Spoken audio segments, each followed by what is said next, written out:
Hello everyone, welcome to E classes. आज की video में डिस्कस करेंगे क्या फाइनल ईयर के स्टूडेंट एसएससी सीजीएल का फॉर्म भर सकते हैं या नहीं। तो देखो, स्टार्ट करते हैं। सबसे पहले बात आती है, देखो दो चीज़ें। क्या एक होता है फॉर्म भरना, पेपर देना, और दूसरा होता है गवर्नमेंट जॉब लेना। अब मान लो, सपोज करो आप फाइनल ईयर में हो।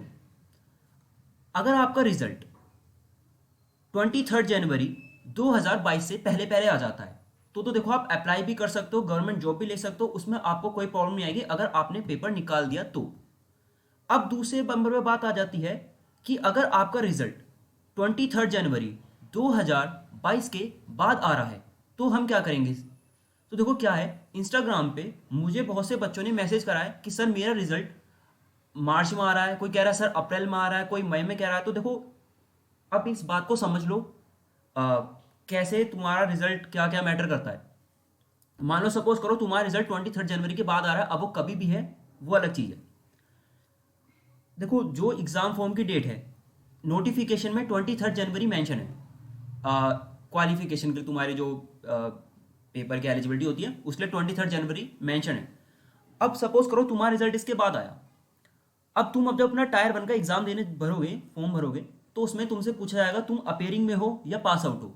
तो अपेयरिंग का मतलब हो जाता है तुम फाइनल ईयर में हो। अगर जब तुम अपेयरिंग भरोगे तो तुम्हें कोई प्रॉब्लम नहीं होगी, चाहे तुम्हारा रिजल्ट मार्च में आए, कभी भी आए, उससे अपेयरिंग में तुम्हें कोई दिक्कत नहीं होगी फॉर्म भरने में। जब तुम फॉर्म भर दोगे, तब उसके बाद जब तुम्हारा एडमिट कार्ड में आने में तुम्हारा कोई प्रॉब्लम नहीं होगी। तुम हर जो भी एसएससी की गाइडलाइन है उसके अकॉर्डिंग फॉर्म फिल कर देना, तुम्हें अपेयरिंग में कोई दिक्कत नहीं होगी, चाहे तुम्हारा रिजल्ट कभी भी आए। जब तुम इसका एग्जाम दोगे, अब मान लो तुमने इसका पेपर दे दिया, जो बच्चे फाइनल ईयर में, सिर्फ उनके लिए बात कर रहा हूँ। अब जब तुमने इसका एग्जाम दे दिया, मान लो सपोज करो तुम्हारा टायर 1 निकल गया, तुमने ये क्लियर कर लिया है, तुम्हारे इसमें इनफ मार्क्स आ गए और तुम्हारा टायर 1 पूरी अच्छे तरीके से हो गया है। अब जब तुम टायर 2 के लिए फॉर्म भरोगे ना, तो सपोज करो जब तुमने टायर 2 के लिए फॉर्म भरा, तो ये तो हम सब जानते हैं एसएससी का पैटर्न थोड़ा लेट चलता चला जाएगा। तो जब तक तुम टायर 2 दोगे, टायर 3 दोगे, तब तक तुम्हारा रिजल्ट आ चुका होगा। तो बच्चे को लगेगा कि अब तो मेरा रिजल्ट आ गया, अब मुझे कोई प्रॉब्लम होगी नहीं। अब मुझे क्या मतलब इन बातों से। तो देखो, ऐसा नहीं है। मान लो सपोज करो तुम्हारा रिजल्ट आया 23 जनवरी के बाद और तुम्हारा टायर 1 निकल गया। अब तुमने टायर 2 दिया, टायर 2 भी तुमने, मैथ और इंग्लिश का पेपर आता है जिसमें, तुमने वो भी निकाल लिया। अब तुम टायर 3 के लिए एलिजिबल हो गए हो। सपोज करो तुमने टायर 3 भी निकाल लिया। अब जब तुम टायर 3 निकाल लोगे, तो एक फाइनल मेरिट में आपका सपोज करो नाम आ गया, आप फाइनल ईयर में हो, आपका रिजल्ट 23 जनवरी के बाद आया है और आप फाइनल ईयर की मेरिट लिस्ट में आप एलिजिबल हो गए हो, आपका गवर्नमेंट जॉब में नंबर आ गया है, आप सपोज करके चलो। अब जब आपको बुलाया जाएगा डॉक्यूमेंट वेरिफिकेशन में, किसमें, डॉक्यूमेंट वेरिफिकेशन में, तो वहां पे आप अपना रिजल्ट दिखाओगे उन्हें, तो उस रिजल्ट में वो आपकी डेट चेक करेंगे कि डेट क्या है। अगर वहां पे डेट लिखी हुई है 23 जनवरी के बाद की, तो देखो आपको उस गवर्नमेंट जॉब के लिए एलिजिबल नहीं करा जाएगा। समझ रहे हो। अगर उस डेट में पहले की लिखी हुई है, 23 जनवरी से पहले की लिखी है, तो हम पहली बात कर चुके हैं, इनको कोई प्रॉब्लम नहीं होगी। अगर रिजल्ट में डेट आपकी लिखी हुई है 23 जनवरी 2022 के बाद की, तो देखो ऐसा होगा, फिर उस केस में आपको उस गवर्नमेंट जॉब के लिए, मतलब आपने टायर 1, टायर 2, टायर 3 जितने भी हैं सारे पेपर निकाले, आपका फाइनल मेरिट में नंबर भी आ जाएगा। लेकिन जब आप डॉक्यूमेंट वेरिफिकेशन में जब जाओगे, तो उस दौरान आपको, मतलब समझ सकते हो, आपको फिर उसमें वही वाली बात आ जाएगी कि आप पेपर के लिए एलिजिबल नहीं थे। समझ रहे हो। लेकिन आप अपेयरिंग में हो इस साल, फाइनल ईयर में हो, तो आपको फॉर्म भरने में, पेपर देने में कोई प्रॉब्लम नहीं आएगी।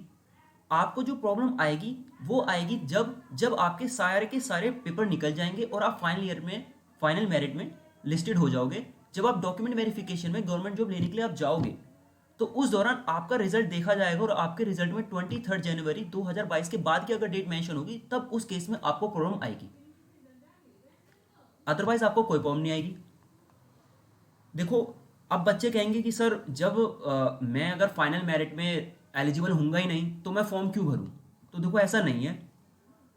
अगर आप मेरे पॉइंट ऑफ व्यू से देखो, अगर जनरली, तो क्या है, अगर आप फर्स्ट अटेम्प्ट देना चाहते हो तो इससे आपका केवल एक्सपीरियंस बढ़ेगा। अगर आप इस साल में, अगर आप सारे टायर निकाल सकते हो तो आपका एक्सपीरियंस बन जाएगा और आप अगले साल अपनी डिग्री के साथ पेपर देना, तो आपके लिए और आसान होगा। देखो मैं इतने कॉन्फिडेंस के साथ इसलिए बोल रहा हूँ, मेरे एक भैया थे, उनके साथ भी ऐसे ही हुआ था। वो डॉक्यूमेंट वेरिफिकेशन में रह गए थे, लेकिन फाइनली बाद में उन्होंने फिर दिया था तो उनका भी हो गया था। ठीक है, तो इस बात का आप ध्यान रखना।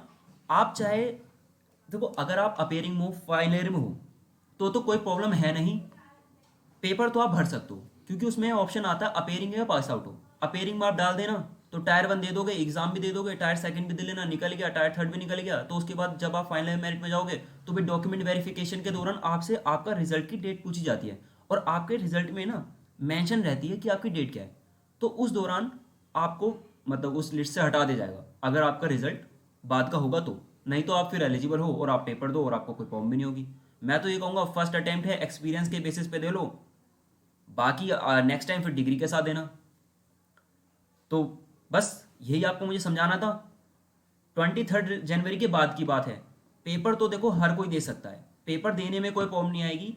आप फर्स्ट अटेम्प्ट एक्सपीरियंस के लिए दे दो, लेकिन बस प्रॉब्लम तभी आएगी जब आप सारे पेपर निकाल दोगे। डॉक्यूमेंट वेरिफिकेशन में एसएससी के जब सारे पेपर निकल जाते हैं तो डॉक्यूमेंट वेरिफिकेशन के लिए भी जाना पड़ता है। भाई बच्चे के पास डिग्री वो है, ये सब नहीं है, तो वो दिखाने के लिए जब आप जाओगे, अगर उस डेट में आपकी 23 जनवरी मेंशन नहीं होगी तो आप एलिजिबल नहीं होगे, अदरवाइज एलिजिबल हो। ठीक है, पेपर तो मैं अभी भी आपको आखिरी में यही कहूँगा कि पेपर आप दे सकते हो, ऐसा कुछ नहीं है कि आप पेपर नहीं दे सकते हो, क्योंकि 23 जनवरी आएगी, आई नहीं है। ठीक है, तो इतनी बात याद रखना, पेपर आप दे सकते हो, अपेयरिंग में डाल दो, फाइनल ईयर में हो अपेयरिंग में डाल दो, पेपर दो, एक्सपीरियंस लो। क्योंकि देखो फर्स्ट टाइम पे तो जनरली पेपर बहुत से बच्चों को नहीं निकलता है। तो मैं यही कहूँगा जितनी भी हो आप, मुझसे आपने बहुत बच्चों ने मेरे से डाउट पूछा कि सर मैं फाइनल ईयर में हूँ, मैं पेपर दे सकता हूँ नहीं दे सकता हूँ, तो मैं ये कह रहा हूँ देखो पेपर आप दे सकते हो। बस इतना है कि अगर आपने सारे पेपर निकाल दिए, टायर 1 टायर 2 जितनी भी है, टायर 1 टायर 2 निकाल दिए, अब जब उसके बाद आप डॉक्यूमेंट वेरिफिकेशन में जाओगे तो उस दौरान आपके रिजल्ट में ये मेंशन रहेगा कि आपका रिजल्ट जो होता है, रिजल्ट में डेट लिखी रहती है, वो 23 जनवरी के बाद ही है। तो उस केस में आपका डॉक्यूमेंट वेरिफिकेशन में वो चीज़ गलत हो जाएगी और आपका कैंसिल कर दिया जाएगा। फिर आप नेक्स्ट ईयर फिर देना, तब जाके आपको सही हो जाएगा। लेकिन अगर आप सिर्फ एक्सपीरियंस के लिए देना चाहते हो कि आप पेपर देना चाहते हो, कहीं पेपर में माहौल कैसा रहता है, पेपर कैसा आता है, तो आप पेपर दे सकते हो, कोई प्रॉब्लम नहीं होगी। आप उसमें अपेयरिंग में डाल देना, फाइनल ईयर में हो कोई प्रॉब्लम नहीं होगी, आप पेपर दे सकते हो, आपका एडमिट कार्ड भी आएगा और ऐसी कोई दिक्कत नहीं होगी। बस आखिरी में आकर दिक्कत होगी डॉक्यूमेंट वेरिफिकेशन में, उसमें दिक्कत होनी ही होनी है अगर आपका सारे पेपर निकल जाते हैं तो। बाकी आप एक्सपीरियंस के लिए दो, अगले साल फिर डिग्री के साथ देना। बाकी मैं यही कह सकता हूँ। चलो, thanks for watching this video, मिलते हैं नेक्स्ट वीडियो में, तब तक के लिए गुड बाय।